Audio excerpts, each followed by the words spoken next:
Thank you for coming to Conversations in the Discipline. We're so glad that you ventured out in the snow tonight.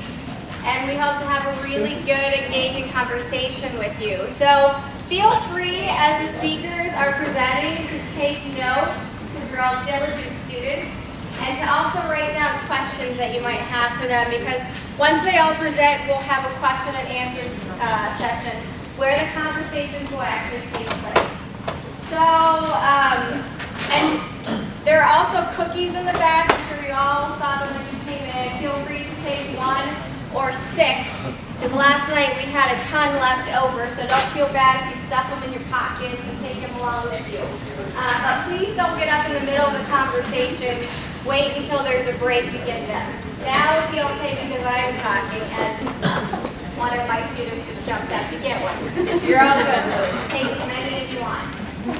So today we're going to hear from 3 speakers. We have Robert George from Biological Sciences, and then we have trade-in. Julie Parrish from Writing Program is going to be talking to us because someone had some issues with the snow, which is fine. And then our last speaker is Ophir Sophia, and he is from Sociology and Criminology. So enjoy the conversations. We're going to start with Robert.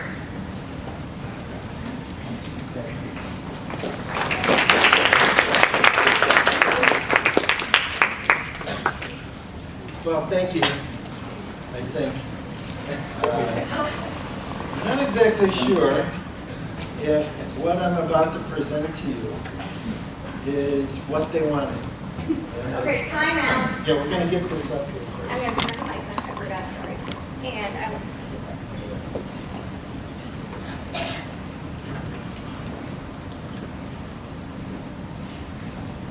And then just enter.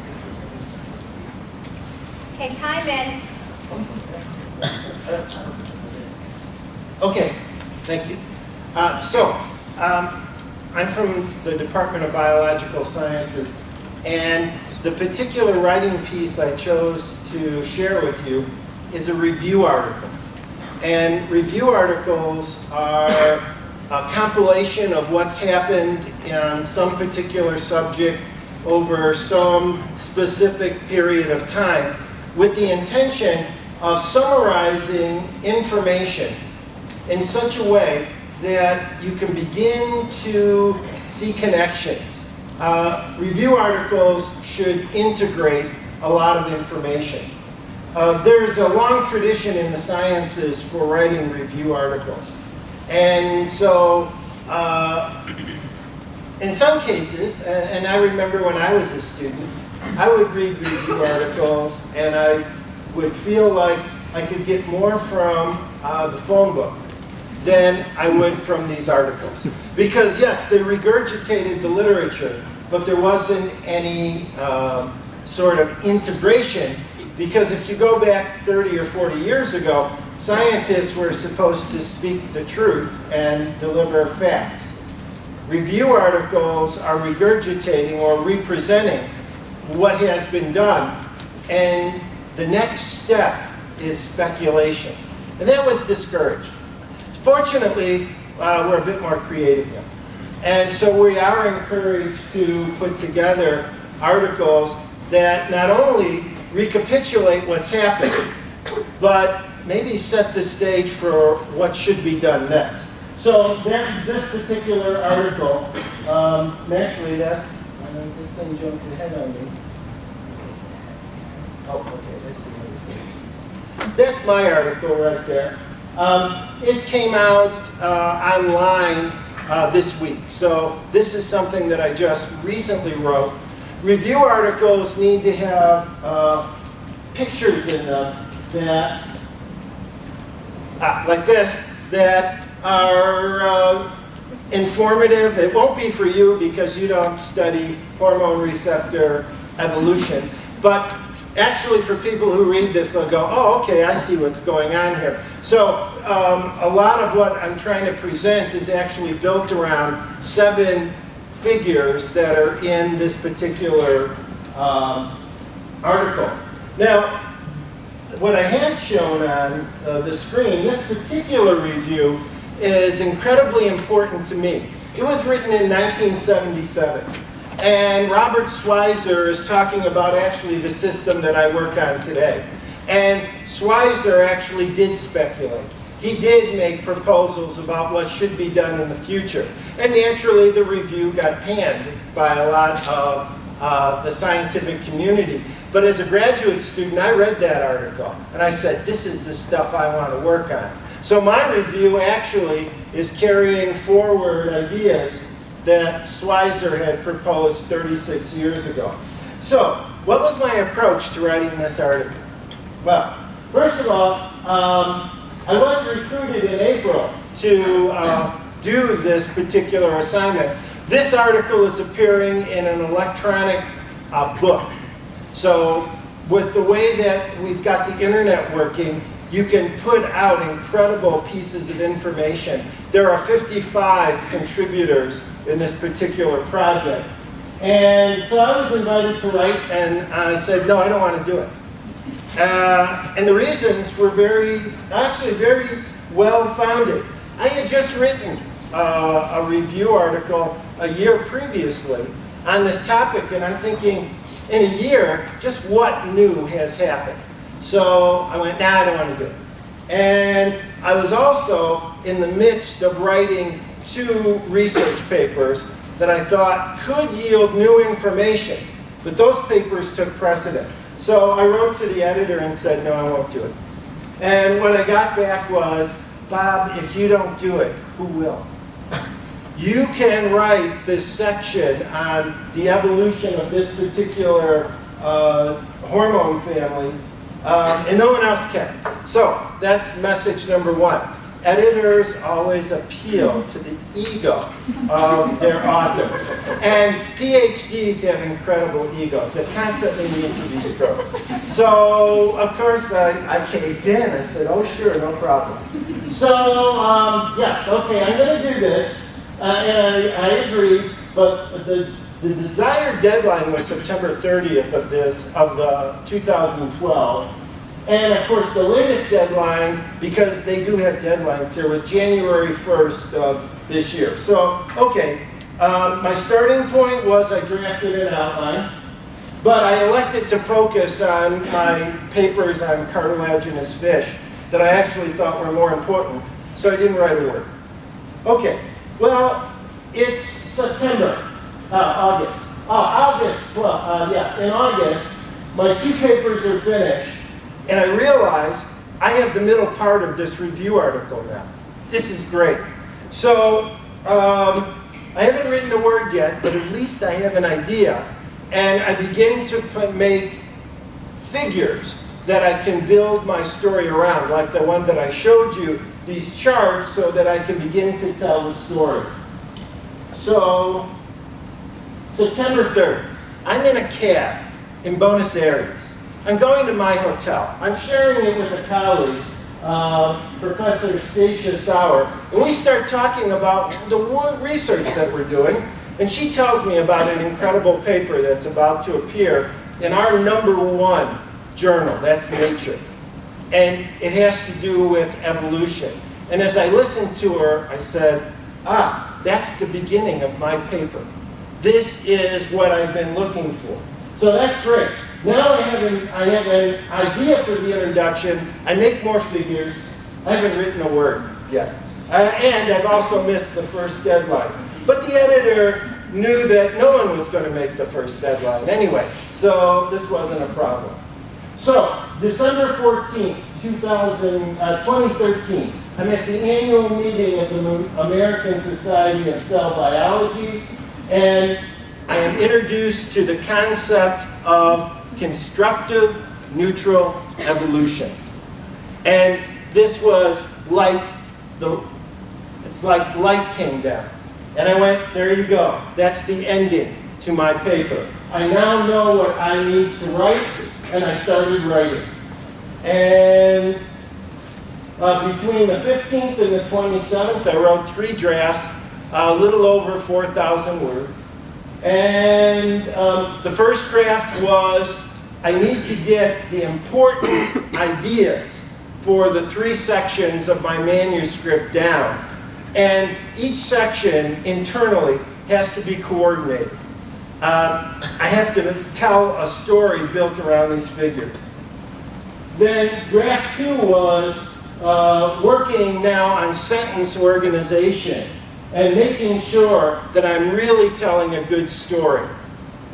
Draft 3, I now have to have transition statements that link the different parts of this story, beginning, middle, and end.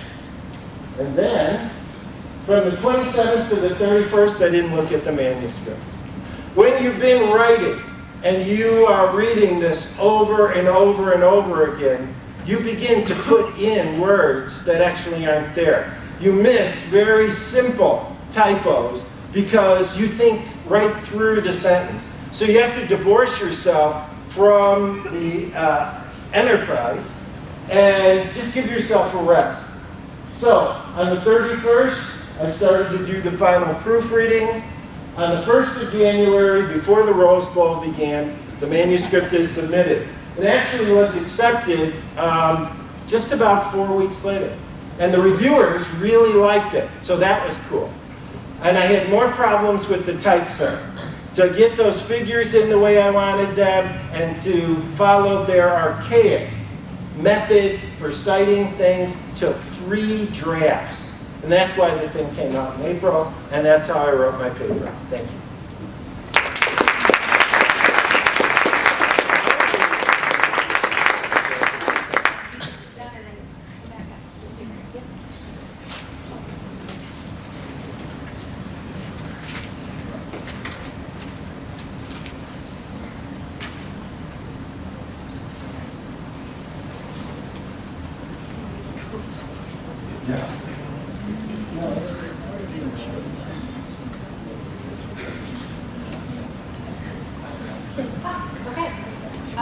Can you hear me? Hope you can hear me. I am going to talk about something very different, I think, from what Dr. Doris just talked about. And if I were going to talk about timelines, I would suggest that between each step that he just described, for me, you could add about 2 months. This is something I've been working on for a long time. A bunch of us in the writing program, and by the way, Julie Parrish from the writing program, a bunch of us recently went to our national conference. It's a very serious conference. It was in Las Vegas. And what I'm going to talk to you about tonight is just a little bit about how I think about the particular project that I presented at that conference. So 2 warnings. One is that there might be a little bit of a disconnect between the slides and what I'm talking about. If I were to give that presentation, it would be quite a bit longer. The second is it's an R-rated presentation. Just be warned, there are a couple of places where you may or may not be the words that you see on screen. So what I do in my research in writing studies is to try to find a piece of writing that I don't know what to do with. That's where I always start. A book, a piece of paper, something that I really don't know how to talk about. And in this case, the piece of writing that I found that was so strange to me was a collection of journals kept in the smoking lounge. This was in 1977 when colleges had smoking lounges. A collection of journals. This was a small women's college in Philadelphia, and all of the students lived on campus. And in each of the dorms' smoking lounges was a notebook. In the notebooks, people wrote a variety of things. And I'm just going to show you a glimpse of some of the kinds of things that appear in the journal. So I'm not going to read all of these, but you can see on the screen a few of the kinds of things that these students in 1977 were writing. There's a lot of variety. Some of them are profound, some not profound at all. And what I noticed right away was that people were talking a lot about reading and education. Maybe if they're in college, you're in college, you think about, we hope, you think occasionally about the classes that you're in, and maybe you write that stuff down. What I tried to think about at the beginning of this process was, what am I looking at? What does it mean to see that all of these students are writing these things in these pages? And what I came up with was the idea that there's patterns. This is, for me, the second step. So the first step is finding something I don't know how to talk about. The second step is looking for patterns. What does it mean that these are the things that are getting discussed? That's the humanity alert, you saw it. And I look for juxtapositions, patterns, and then pairs of things that don't seem to fit together like this. On the one hand, I can't stand what my parents represent. On the other hand, I miss my mother. Same handwriting, different pages in the journal. So I'm looking for, what does it mean? How do I put all of these disparate pieces of text together and tell a story about them, which for me is the third step. The story that I thought about telling was a story about pre-Facebook. The journal kind of looks like a discussion board. There are conversations that happen between people. There are requests made for help that get answered a few days later or a few hours later. There's a lot of documentation of what people did, who they're sleeping with, who they broke up with, and so on. It's all over these pages. But I felt like maybe that wasn't the most interesting story for me to tell because it seemed like an easy story.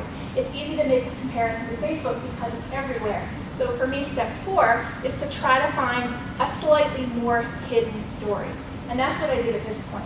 I tried to look for, what am I missing when I just look at the kind of sexy, interesting, fun things that appear at the surface. And what I found was that there were 2 things happening that I didn't expect. The first was, and you're just going to see a bunch of book titles now, that at least in the early days, these students were really talking about what they read. They quoted a lot. Sometimes they quoted from romance novels, sometimes from philosophy, sometimes from religious texts, children's books, cookbooks, The Prince, Machiavelli, clearly stuff that they were reading for school, and also clearly stuff that they were reading for fun. And so I thought, okay, there's something interesting going on here because this pattern is happening so consistently for the first 3 or 4 years. But then the question I had to ask myself was, why does it stop? Because what happens that I find so fascinating about these journals is that the way the students wrote in the beginning changes, and it changes really dramatically. So I have to think about, why does it change? What happened at what particular historical moment that explains why students stopped writing about books and started writing about other things. Now, these are up here just as examples of the kinds of things that get quoted, not just books, but also professors and the funny things, or maybe the stupid things that happens to them, they say. So I started to pay attention to the first page of each journal. And what I noticed was, from the very beginning, there was a real sense of, we are trying to document our generation because nobody else will. There are all of these statements about, this is a historical document, we should take it seriously, no one else is going to pay attention to our college lives, so we need to record it for the future. And in the beginning, there are a lot of kind of commands and rules. Do not scribble, do not draw pictures, do not use pencil or crayon, use pen, be serious, don't say your name, use a date, write legibly. Lots of rules. This is an example of what it starts to look like a few years later. By the early 80s, the historical preservation had kind of shifted. And now people were saying, yes, this is a historical document, but what it's for is for us to talk about everything we know. That's just a little bit of a change. They were doing that already. They hadn't really named it like this. A few years later, this is still in the 80s, you can start to see all those rules getting broken. People start scribbling. People start writing in pencil. People start doodling in all sorts of ways. The other thing that happens in the 80s is that people started fighting. Arguments about class, gender, race, sex, sexual orientation started to just pop up all over the place. And all of a sudden, we started to see things like pages getting torn out, people apologizing for tearing pages out, people feeling embarrassed about things they had written and wanting some way to undo it.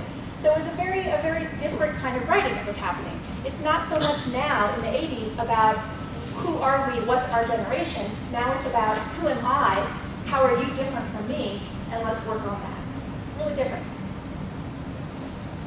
In the 80s as well, the journal started to spread to some of the other dorms. And I'm going to come back to this dorm in a few minutes. You can see that the space that the writing was happening in, at least in this dorm, it's a really vast, concrete space. It's not the kind of place you might imagine sitting down comfortably and writing in a journal. It's kind of a forbidding place. And I think that matters a lot. One of the things I try to think about, besides what are the patterns that are happening in the journal, is where is the journal living? What's happening outside it? What are the conditions that might be pressuring people to write in certain ways? So I started to pay attention to that as well. You can see there the contrast between the kind of small, intimate space of the 70s and then this more kind of, I don't know, imposing concrete space a little bit later on. Okay, a few more changes. By the late 80s, that idea that complaining and arguing was the goal starts to become the rule. So it was the exception to the rule, now it's the rule. The Back Smoker Diary is an open forum, a place to write, an anonymous complaint center. This is so different from the early journals that I start to realize that on some level, the story that I'm telling is kind of a sad story. It seems like it's going downhill. What used to be a careful attempt to preserve something is now turning into just people kind of bitching about things they don't like. And that's become the point of the journal. A little bit, okay. All right. By the 90s, you can see, this isn't the best example, but you can sort of see the difference from the earlier one. Handwriting gets bigger. People start using colored pens instead of just the black and blue pens of the early days. It gets a little bit less legible. People take up more space. The other thing that happens, and this to me is really where I find, I don't know, sort of the heart of the story, but this is the sad story, people stop talking to each other in the journals. Instead, it becomes what we might think of as a diary. I write my entry and close the book. You come in and you write your entry and close the book. But we don't read what each other has written. There's no evidence that anyone is reading the other people's posts anymore. Whereas in the early days, you could see a lot of interaction. So I start to think, is this the story I want to tell? Writing gets worse over time. This is a period of about 20 years. Do college students get less interesting and more selfish? I don't think so. I hope not. But I have to think about what does it mean to tell that story. And I didn't expect that that story would be where I was coming from. Luckily, in the end, I found a new story. And this is where I am in the process right now. It's kind of changed the story that I was telling. Here's what happened. I call this maybe a happy accident. It's not part of the process that I expected, but it's really interesting. The smoking dorm in Erdman, that's the big concrete hall, was renovated a few years ago. And when the construction workers dug into the wall behind the room, they found a little stack of diaries, little leather-bound journals that turn out to have been written by the architect who built the building. So they're also Back Smoker diaries, but they're a different kind of diary. Here is a record of the architect as he's building the building, and what he's trying to do is to build in a little mystery. If you see on the picture those little holes in the concrete walls, those are drilled holes 60 centimeters apart exactly throughout the entire building. And for 20 years, at the time of reading these journals, everyone's wondering, why did the architect do that? In the journal, he admits that they're not there for any reason whatsoever. They're there simply to confuse people. The meaning of the holes will confound these girls into the next century. I've already heard them trying to think of explanations.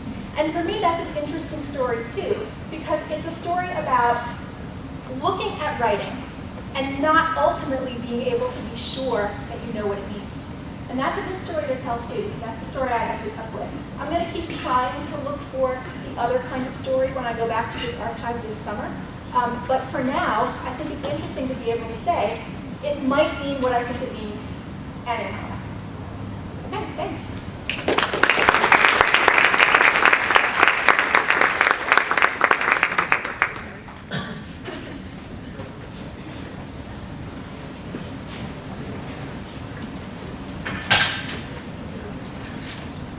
Just going to close this. Okay. All right, so thank you guys for having me. My name is Ophir Sophia. I'm in the Sociology and Criminology department. And I'm going to talk a little bit about my research and how I transitioned from actually doing research into writing it up and then sending it away. and then you hope that somebody likes it, and they give you comments, and ultimately they publish it, and then everybody's happy. But it's a long process. And I'll just start by saying, so my interest, broadly speaking, is around issues of deviance and social control in societies, particularly around issues around the social construction of performance-enhancing drug use. I was a cyclist for many years, and as a graduate student, they always tell you to study what you're interested in, right? Study what you're interested in. And so I was always fascinated by what I thought was the very strong reactions people had when they found out that certain athletes took drugs. It seemed like there was a big difference. There's a lot of different ways to cheat in sports. We know that, right? But it seemed like there's a big difference between being a regular cheater and being a drug cheater. It seemed like people reserved a sort of special level of hell that they put dopers, right? We even have words like dopers and junkies for people who use performance-enhancing drugs. So as a sociologist, I was fascinated by this, and I was trying to figure out how do people make meaning around these issues of doping in sports, these issues of performance enhancement. So what I did what all good graduate students do. They write up a research proposal, and then they beg for money to go do it, go do their research.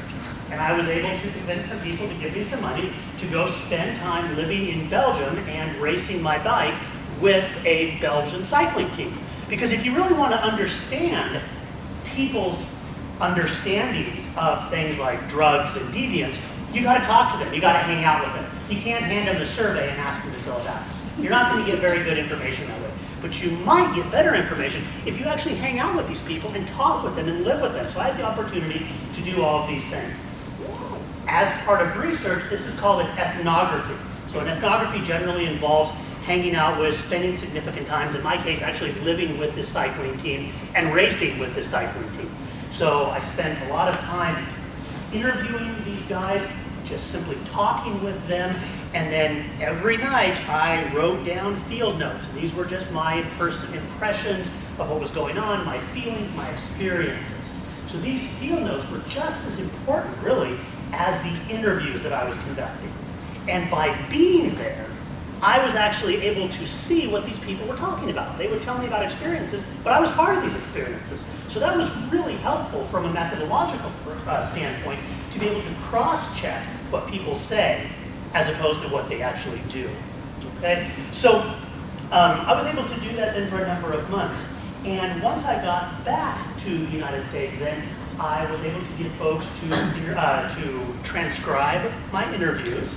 And then once I had my stack of transcriptions, I also then had my stack of my field notes, and I began what we call an open coding process. This is the methodology that a lot of qualitative researchers use, largely in the fields of sociology and anthropology.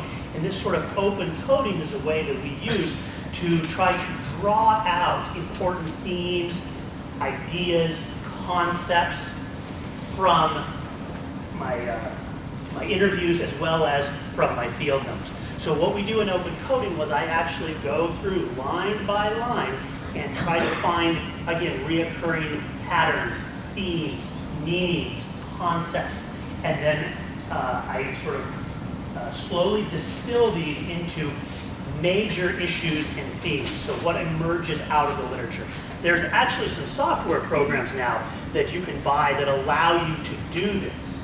And those are very helpful, but they're generally better for interviews where you have 20, or where you have like 50 or 60 interviews, where you're dealing with thousands of pages.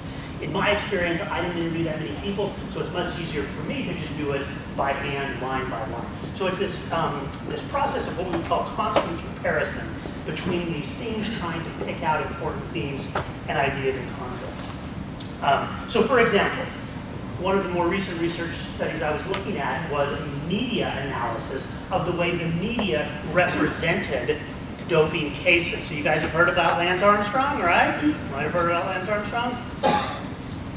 Got a lot of coverage in the news, didn't he?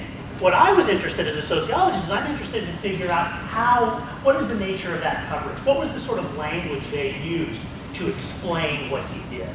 And so I got transcripts from interviews and different other forms of media that discussed the Lance Armstrong case.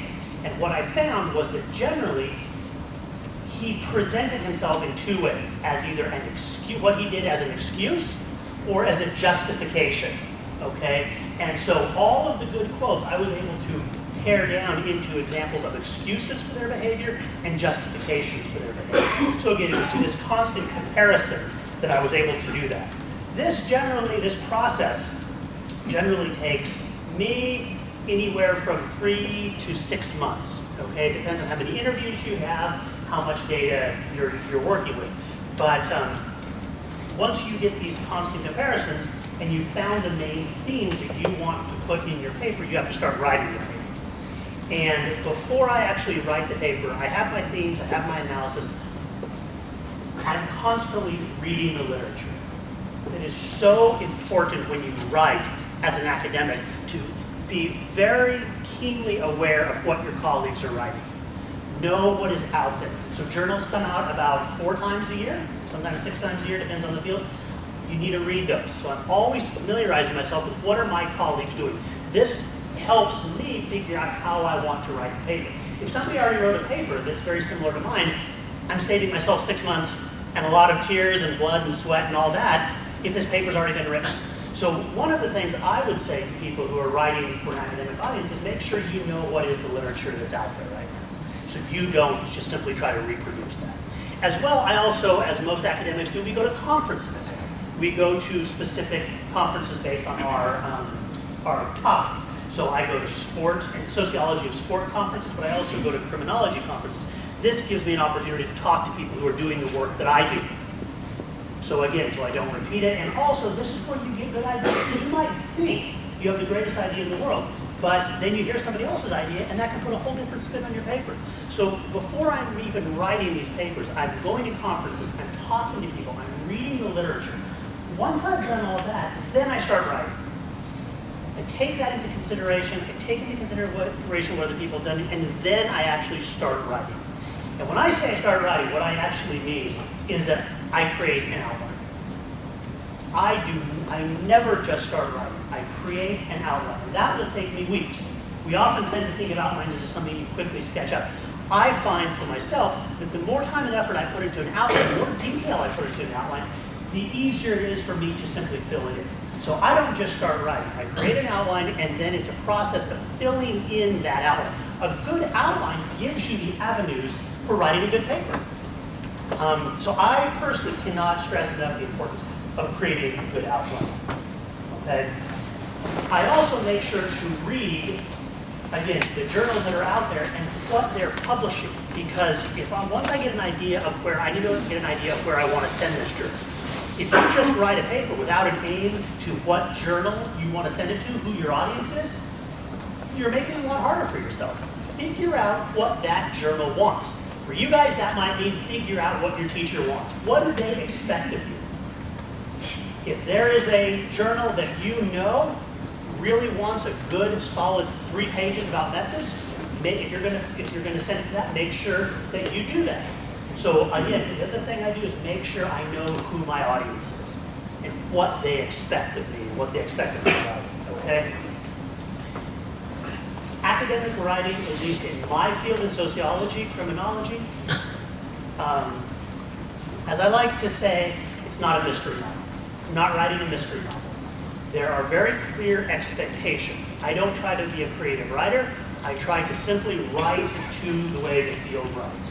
So the more you know about what's expected of you, again, the better you can tailor your writing. It's not an act of creative writing in most of the social sciences. There are expected frames, expected formats, and the more you know those, the better and easier, really, it's going to be to write.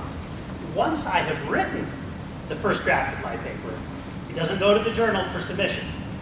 It goes to 2 or 3 of my colleagues. I absolutely never, nothing leaves my office to a journal if it hasn't been seen by at least 2 or 3 other people. Just as Bob said, right? You know your material so well, you've read it so many times, that you can just miss over. You fill in words in your brain that aren't there. You need to have a fresh set of eyes. I have long since quit taking criticism personally. You absolutely can't do that as a writer. You need to be able to not take anything people say about your writing personally. That said, you are the author. You own your writing. So when I get comments back, I look at them carefully and I weigh whether I want to take their considerations and actually do them or not. I don't, and you shouldn't feel forced to change something just because of somebody's suggestions. But I will say the best writing I have ever done has always come from other people's comments and suggestions. So I just can't stress enough, have somebody proofread it the night before or 2 nights before. Don't just send it in because you're gonna miss stuff, even if you read it 3 times or over. Okay.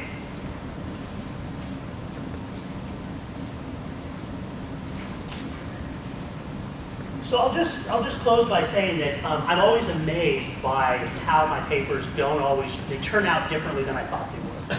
It is a journey, it is a process. I know it's cliche, but it really is true. You need to be flexible and comfortable with how papers mature and how they change over time. And with that, I'll just say thank you guys very much. I look forward to any comments or questions. Thank you for your time.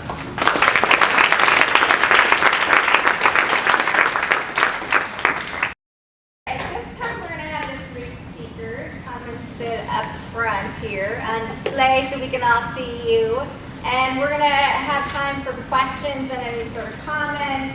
So come on up. I know I'm dying to know more about Lance Armstrong and what's going on with him. So do we have any questions or comments to get started? No pressure, but last night the questions and comments were kind of amazing.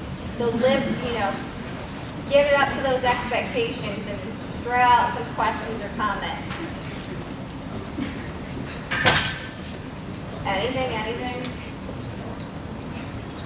Thank you, Stacy. So what did you find out about the media and cyclists and their, like, how has the media affected the portrayal of the cyclists? How has the media affected the kind of, I guess, appearance or how cyclists are portrayed in general? Yeah, that's a good question.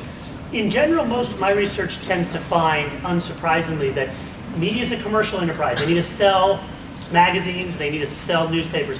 So they often use what we call hyperbolic, over-the-top language, like druggies, cheats, crooks, in order to sell their newspaper. And in turn, that sort of fuels our beliefs and our understandings around how we think the nature of their cheating should be represented. And did you find out that, like, this negative portrayal has increased, like, through the years from the past to the present, or? That's a good question also. What we see is that it's better described sort of as waves of public interest in doping. You can go back about 100 years and you'll see every 5 or 10 years there's different waves of interest in doping. And we try to clean up the sport, put a bunch of laws in place, then nothing for 2 or 3 years. Then a high-profile athlete gets in trouble, and that brings up the moral panic. People are concerned. We have a lot of laws around it, and then it drops off. So it's very cyclical. It's very cyclical. One more question. So, like, do you think these cycles are caused by people's interest, like because people are interested, to find out that Lance Armstrong or another, like, important cyclist is using drugs? Do you think that's why the media reports these instances so heavily, or no? Yeah, that's a good question. I mean, it's a chicken and egg question, right? Are people interested in because the media is reporting it in that way, or is media simply covering what people are interested in? And that's hard. You never really can figure out the chicken or egg issue there. But clearly we see that the more media attention it gets, the more articles in the newspaper, the more you ask people, they will say it's a big deal. There's not a lot of articles in the newspaper. You ask people about doping, they would say it's generally not a big deal. So there's definitely an interesting relationship there. Thanks. Good question, Steve. More questions? Alex? Have you picked the environment, or how did you pick the environment you did when you were conducting your research? Why did you pick Colorado? And also, how do you pick your second question, how do you pick your peer review? It's a good question. I chose Belgium because for cyclists, it's sort of the homeland of cycling. Belgium's about less than 11 million people, but they have over 3,000 bike races a year there. It's deeply rooted in the culture in the same way we could say football is here. So if you want to study cycling, you go to Belgium to study it. It's the cultural homeland of cycling. And I'm sorry, tell me your second question again? Your reviewers, how did you pick them? How do you pick your writing group? Who review my work? Yeah. That's a good question. I generally look for folks who are in my department or folks I know in other departments that work in the same field as I do, and are also those people who are familiar with the kind of journals I want to publish in. So that's the most useful. People who know your work. If you ask people who aren't familiar with your work, they might miss some of the nuances that you're trying to get across. So you generally want to find people who will give it the time and the effort and know the field. Julie? Yeah, I'm gonna just piggyback. I think I would agree with all of those. I also deliberately choose peer reviewers who I know will disagree with me. I tend to really like what I'm doing, and sometimes I can't see it that clearly. You all know Stephen King, the author. He has a sentence he always says, you have to kill your darlings, you have to get rid of the things that you love, and it takes somebody who's willing to argue with you to see that. So Dr. Kazak is in my writing group. She disagrees with me sometimes. It works. I It's do. great. I kill off her darlings for her all the time. Robert, would you want to kind of talk about your writing group a little bit? Because you mentioned it as well. Well, yeah, it's my students. We write papers together, so they will be co-authors on, they weren't on this particular paper, but on most of the other ones they are. So I'm exchanging drafts with them. And I also have a colleague in my department who I collaborate with him, and he happens to be the chair of our department. But we have similar interests, but we approach the problems that we work on from different perspectives. So I think that's pretty helpful. And then I send it to a journal, and then I don't get to pick who the reviewers are. It will be the editor of the journal will select reviewers, and in most times I have no idea who's doing it, but there's a reasonably small group in the world that can review these papers, so it's about a dozen people. So. Yeah.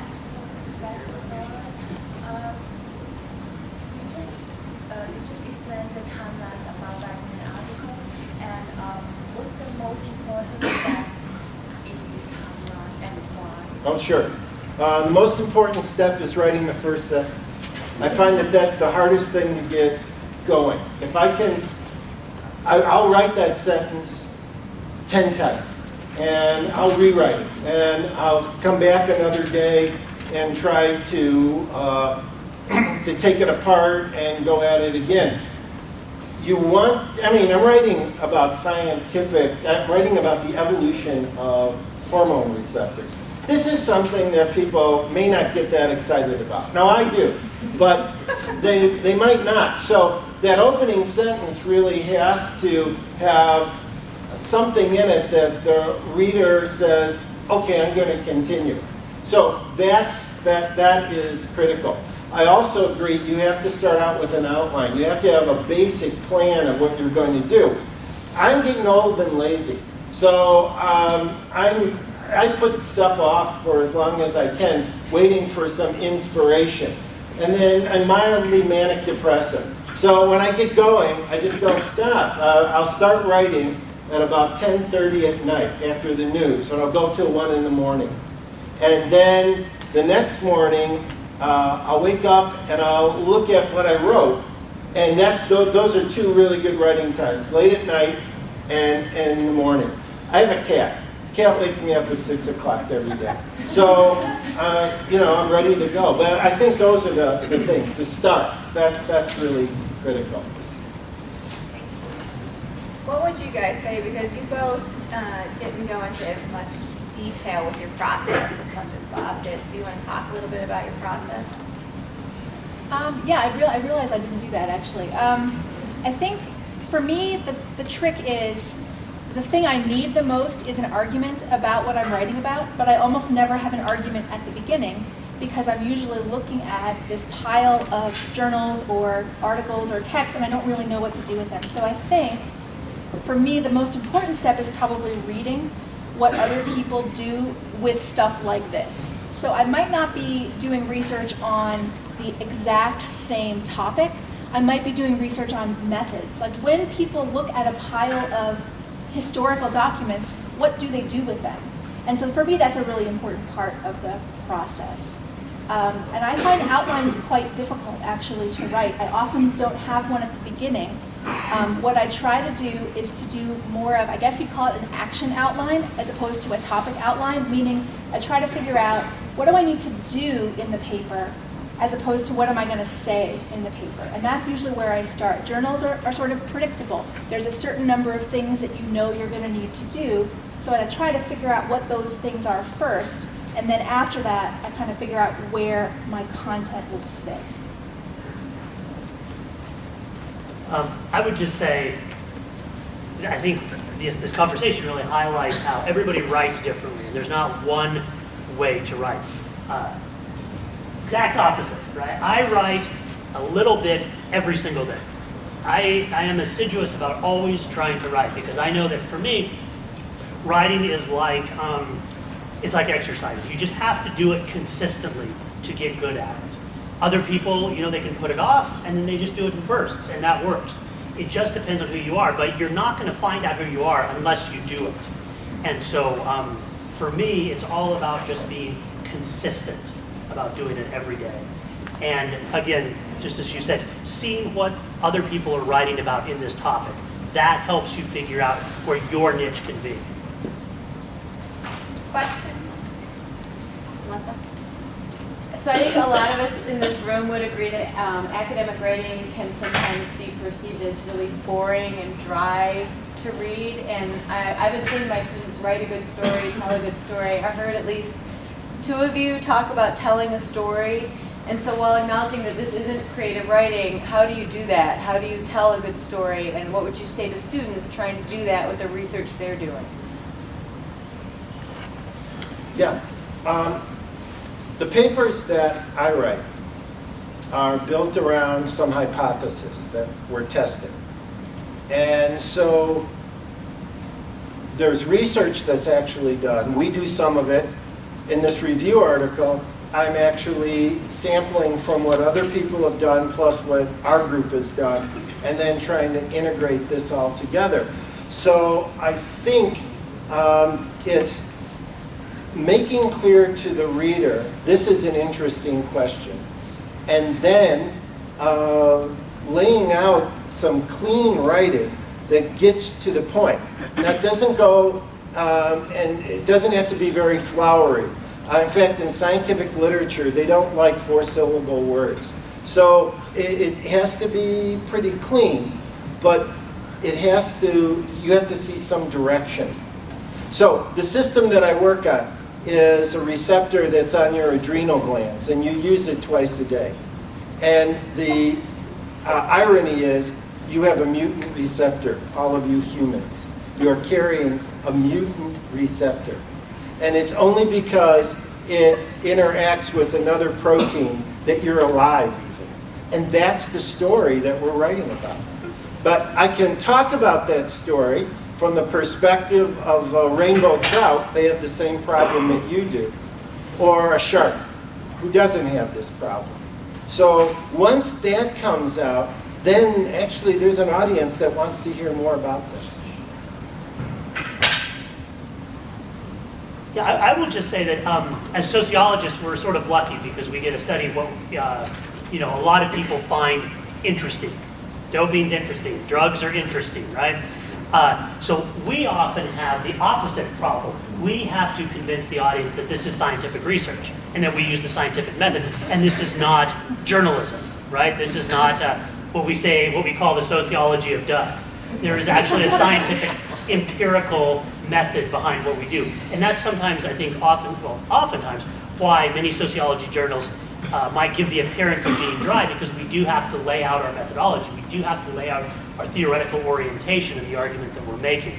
But I think if you pick a topic that's interesting, that interest is going to come out in it. But we have to remember, it is science, and we can't expect to read and consume scientific journals in the same way we're going to consume Facebook.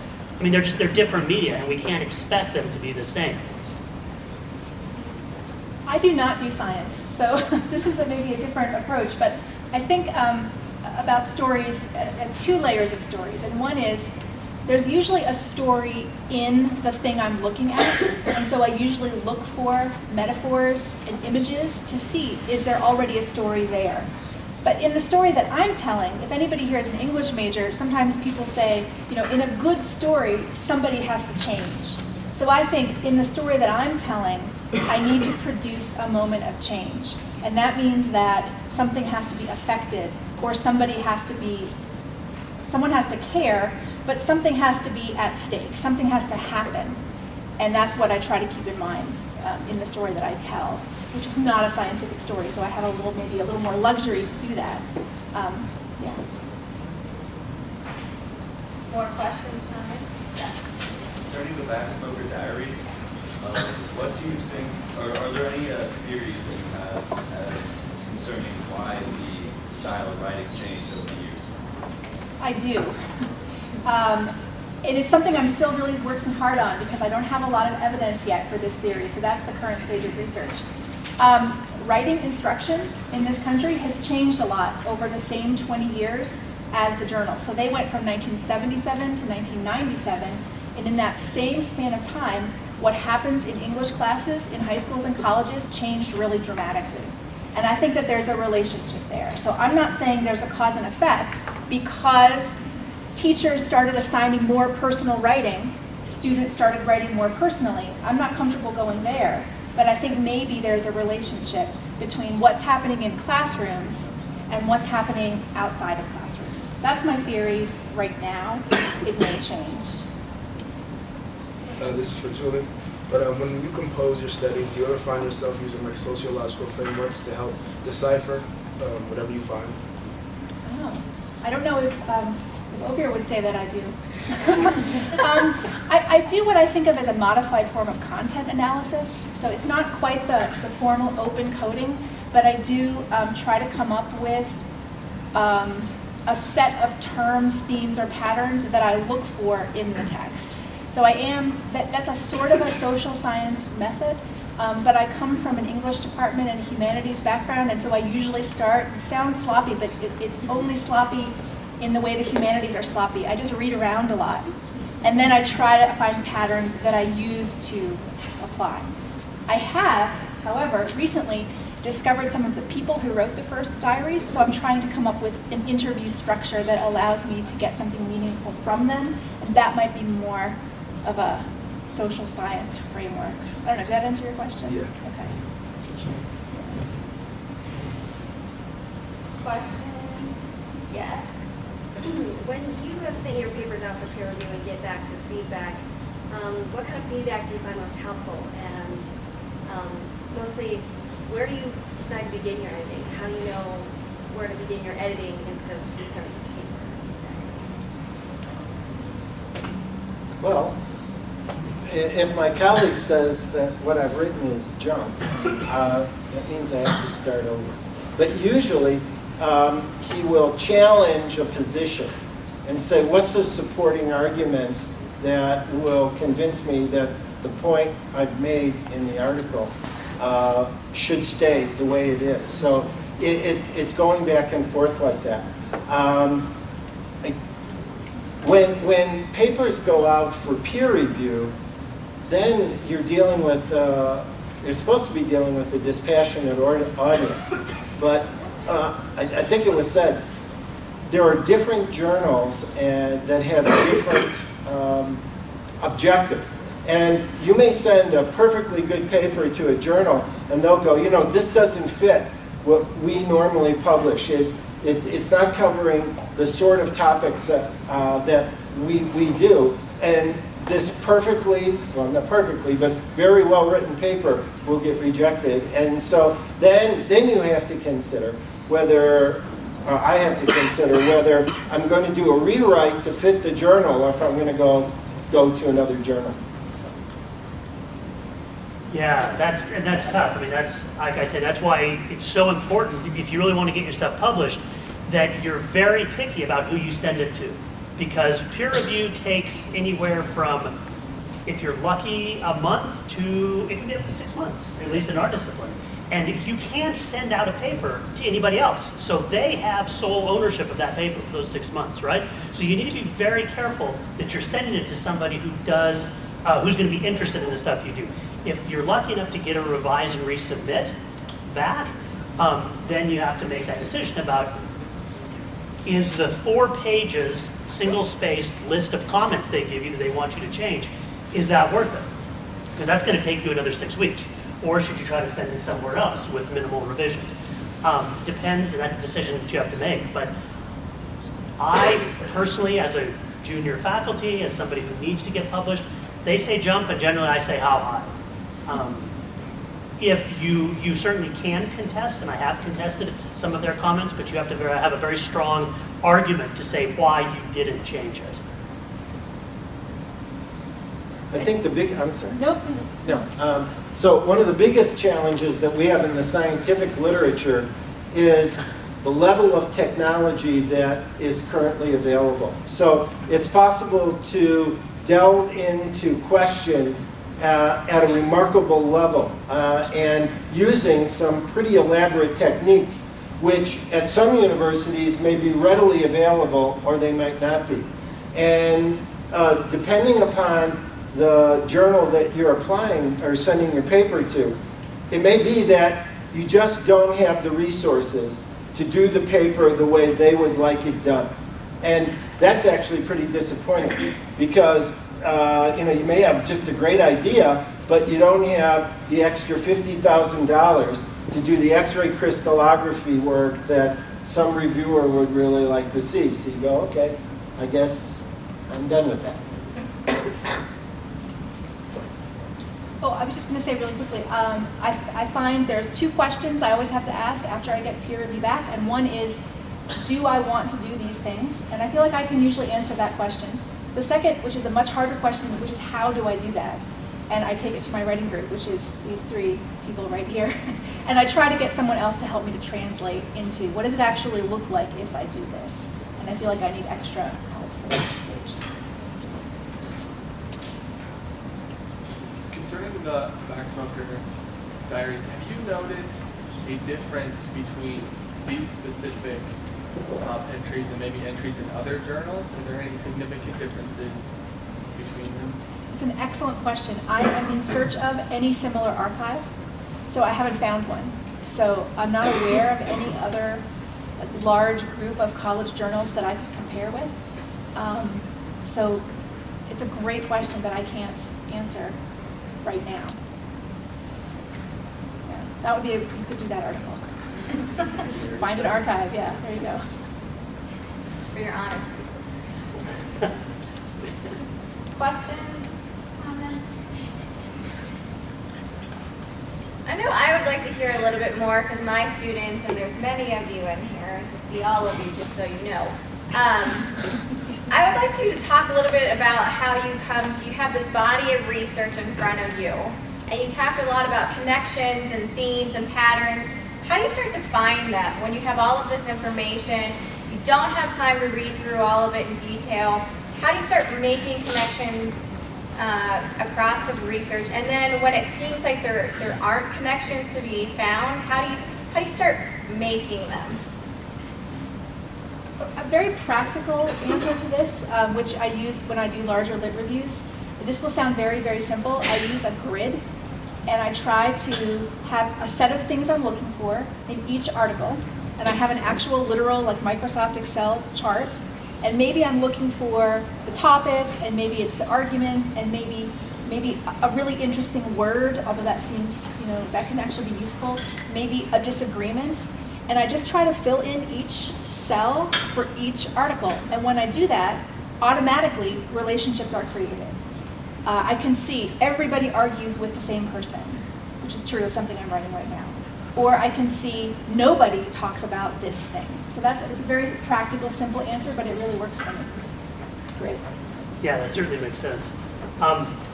I tried to lay out my methodology, the coding methodology, and you're just looking for, again, themes and patterns in the way people talk about. So if I'm interested in looking at how people explain their actions, again, I'm going to look at are there certain reoccurring words or certain reoccurring phrases? And at the most basic level, you're just counting the number of times they made excuses, counting the number of times they made justifications.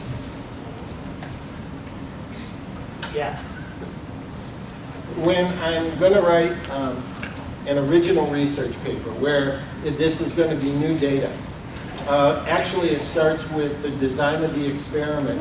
And so I'll set up the experiment with the idea that this is going to result in a paper.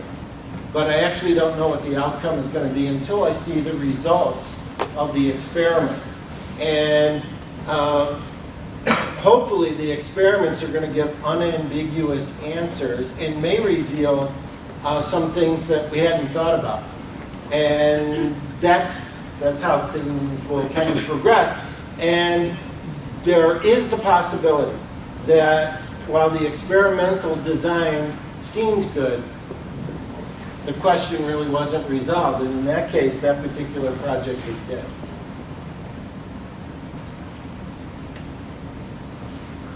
Eric? I'm behind a post off from that one. One of the things I liked in your discussion was Julie mentioned the happy accident from across the Louis Collin piece, and Robert, you also kind of had a little bit of a happy accident in the cab, in a sense, kind of running into that colleague, having that conversation. So I'm wondering, is there anything that you all do in your practices that you find makes you more prone, like more happily accident prone, for those sort of kind of breakthroughs? Sure. I mean, if you read a lot, you're more likely to bump into ideas that you didn't expect.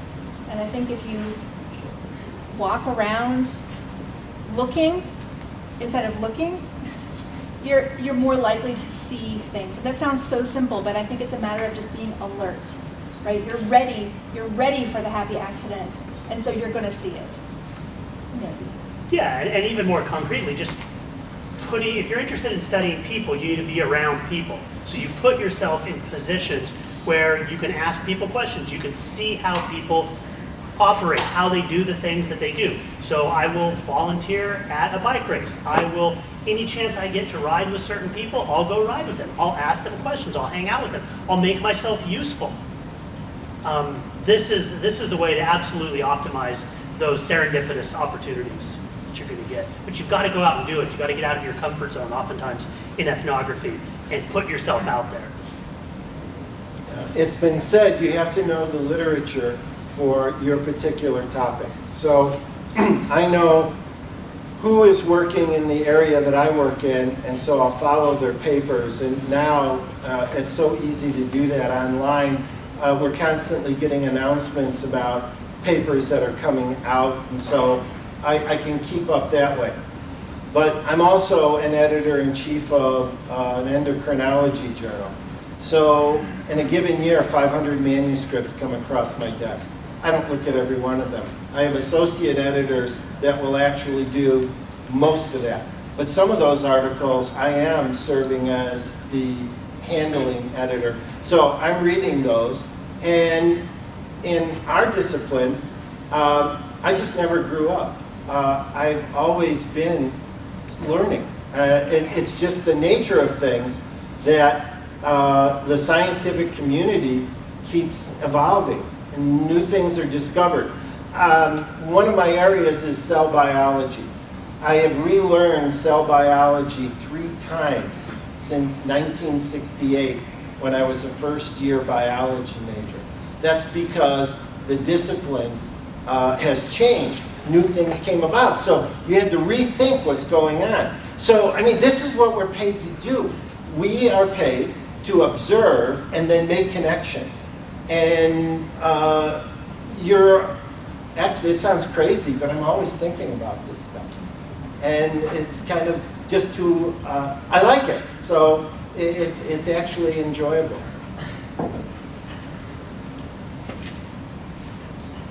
I have another question for my students. I will think for you. So Afir, you do ethnographic research, and my students are required to do observations, which is not the same thing, but similar. All of them feel like they're creeping on people when they're observing them. So can you please talk to them about how to make it seem less creeper-like and more research-like? Less creeper-like and more research-like. Well, I don't know if I can answer that question, but what I can say is, when you go into the field, you should have some ideas of, what you want to look for. I mean, there's a method to what you're looking for. You're not just generally with ethnography, you're not just going into the field and observing. You are looking for certain things, looking for patterns, looking for the ways people explain their behavior. So I don't know, I can't help you so much with getting over perhaps a feeling of not being welcome there. That just comes with time. I mean, you've got to spend hours and hours and hours. And generally, once you start talking to people, people like to talk about themselves. I mean, you probably should know that by now, right? If you want to make friends, ask people about themselves. People like to talk about themselves. So part of ethnography is letting people talk. And that will, I think, in my experience, that makes the atmosphere a little more comfortable. If you just hang out as a fly on the wall, that's not going to work as well. You're not going to get good data that way. And it's going to be harder to make friends with that group. Julie or Bob, do you have anything to? I think that sums it up very well. I mean, I look at things under a microscope. They don't move around. Yeah, it doesn't They don't matter. really care They about don't that. notice. All right, any last concluding thoughts? Yes? Yeah, I got a question about the time management in writing. So, what is your ratio of between planning and writing, especially the outlining and the actual writing stuff? I'm not the best one for this. I spend much more time planning than I actually do writing. But that's because that paper that I showed you is my 119th paper. So the writing part is more mechanical in some respects. The planning part takes weeks or months. This project started in April, actually didn't start writing it until December. Everything had to fall into place. Yeah, I would totally agree. The planning, the creating the outline, figuring out what your, let's say, 3 major themes are, for example, that takes much more time than the writing, because I couldn't agree more. It is, at this point, it is kind of mechanical. I don't feel like it's creative, at least in the way I write. Yeah. I think I have to say this because I teach writing.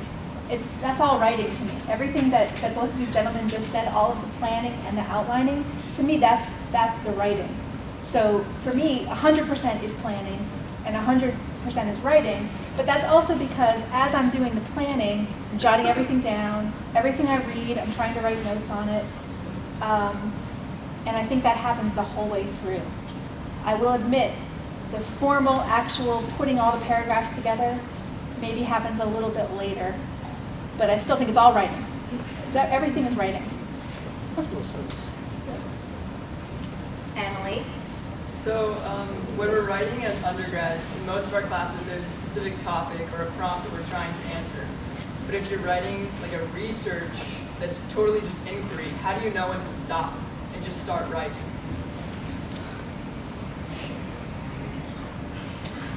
Stumped him, Emily. Stumped him. If you could write the book on that, I would buy it. I would give you an A if you wrote that book, Emily. You give her an A for asking that I would question. just, you don't have to give me more words. It's done. Well, thankfully for us, there are pretty firm word counts for journals. Yeah. And so, that's a nice way of stopping. But I think, if you're writing a term paper, doing an independent study, once again, you're going to come back to, you're going to have an outline. And you're going to talk to your instructor about that outline And so how much depth are you required to put into this effort? It's by the number of credits that you want. So if you're writing you're doing a 4-credit independent study, that's going to be a lot more pages than a 2-credit independent study. So that sort of sets the scale. So I guess it comes back to the outline and the initial objectives. Most of the things that you're writing, I imagine, are, what, 1 or 2 pages? You do essays that are longer than that? 15, 20? Oh, okay, yeah. But so on an essay exam, though, or something like that, I would imagine, I know I have essay questions on my exams, in particular on the finals. And so I would like to see a very concise 1-page explanation of this particular problem. And but I'd like to see it well organized, thoughtful. I'm asking you to be a detective in my courses. So I want to see that you identified the problem and then made an attempt at the solution. And your solution may actually not be correct, but it may be logical. And that's worth, to me, as many points as getting the precise answer. Emily, were you kind of wondering about like when you stop inquiring more Yeah, than like, basically the like when you page? should stop reading things and when you should start writing. Yeah, because reading totally becomes a form of procrastination. That has been my experience. Because it's always easier to read another article or read another book than actually do the sort of intellectual heavy work of actually writing. I will say for myself, there's not a, I guess that's why we have deadlines. And I put deadlines on myself, even though there might not be a deadline to get this journal article in. I put deadlines on myself. And that's the only way I can do it. I can't tell you a precise time, but I do have a general idea of how long it's going to take me to write a paper. And if it's a month, then I'm going to stop writing. I'm going to stop reading and start writing at a month. I have a journal article that's due tonight at midnight. I've been working time. I checked out 2 books today. So I don't think I ever stop reading to do the writing. But again, that's because I've been writing all along. But I think when I stop asking the question is when I feel like I've learned something I didn't expect and it's enough to make a change. That sounds so abstract, and I guess it is abstract, but I don't know how to make it less abstract than that. Yeah. Makes sense. Dre? Since all of you guys are like coming up with like new ideas and like new theories and stuff, how do you really because you're reading other articles and books and stuff, but you're like experts in the subject, so you most likely, you kind of already know the theories out there. So when you read it, you're like, well, yeah, I knew this is what I was going to read. So like, where do you get, I guess, how do you expand from that? Because that always confuses me, because like, if you are knowledgeable about some subjects, you already know what's going to come up. And if you can't find any information about this sort of, way you want to go, then how does that really help you? I want to say again, this might sound very practical. Conferences is one way. I shopped a draft of this paper around at a conference, and someone said, this is really about network theory, which I had never considered, so that might be one thing. But I think what I try to do, and I was doing this earlier today with these 2 books, is to take my subject terms and look for them in other people's disciplines, because maybe that's going to produce some insight that I didn't think of. So I deliberately went looking in physics for a certain kind of concept. I'm writing about something completely different. And actually it turned into something really useful. And I went looking in sociology, I was looking in anthropology. So I mean, I try to go places where I don't intellectually live and see what I don't know. I mean, and I do that very literally. Yeah, that's so true. Going to different disciplines, familiarizing yourself with different disciplines, that actually sort of produced a paper for a colleague of mine. So a colleague of mine works in the field of white-collar crime. On the surface, you might think, doping, white-collar crime, what's the connection, right? Actually, we wrote a paper about it. And we see that in talking to this person about their theories around white-collar crime, the literature around white collar crime, there's actually a number of really important similarities around what we call organizational or occupational deviance. And I wouldn't have known that, I wouldn't have been able to write that paper unless I was able to talk to somebody in another field. So I guess to answer your question again is being willing to talk to people in other fields and seeing how they would spin a particular issue has been really helpful for me. And I would do, or attempt to do, experiments to go beyond what I've just read in the literature and to see if there's something new out there. Our systems are actually really complicated.